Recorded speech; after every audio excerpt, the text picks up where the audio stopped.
ગાંધીધામ કચ્છમાં ફેમસ છે એમના ઓનર પાસે. એ આપણને સમજાવશે કે એમને આ કેફે કેવી રીતે ઇન્ટ્રોડ્યુસ કર્યું, કેટલું જૂનું છે અને શું ફેમસ છે તમારા કેફેમાં, કે લોકો આવે ગાંધીધામ કચ્છ આવે તો 100% તમારા કેફેમાં આવે અને તમારું ફૂડ ટ્રાય કરે.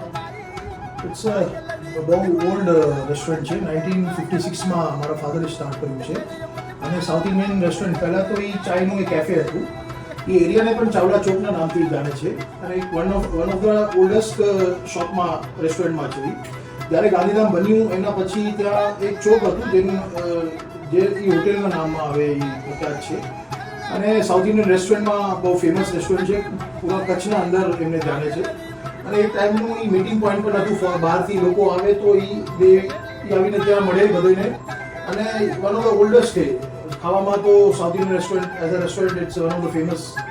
તમે હમણાં તો ત્યાં થાલી સિસ્ટમ અને બધે ચાલુ થઈ ગયું છે, પણ ચાલુ થયું હતું મારા ફાધરના હાથથી અને 1956નું એનું ચાલુ થયું છે. તો ત્યાં મતલબ અત્યારે બધા મલ્ટિપલ ક્યુઝિન્સ મળે છે, પંજાબી થાળી, ગુજરાતી થાળી. ઓકે, તમે એક ચાયથી સ્ટાર્ટ કર્યું અને અત્યારે ત્યાં મલ્ટિપલ ક્યુઝિન્સ અવેલેબલ છે. સાઉથ ઇન્ડિયન રેસ્ટોરન્ટ છે, પહેલાં ચાયથી શરૂ થયું હતું અને હમણાં તો થાલી સિસ્ટમ છે, પ્યોર વેજ છે અને જૈન લોકો માટે જૈન કુઝિન્સ પણ છે, મીન્સ ડિશિસ પણ છે અને ઇટ્સ નાઉ 70 years.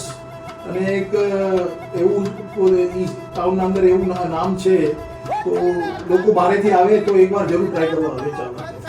પ્લીઝ, તો તમે જો કચ્છ ગાંધીધામમાં આવ્યા હોય તો પ્લીઝ ચાવડા કેફે આવો, ત્યાંની ડિશિસ ટ્રાય કરો, તમને કહું કશું નવું ટ્રાય કરવા મળશે.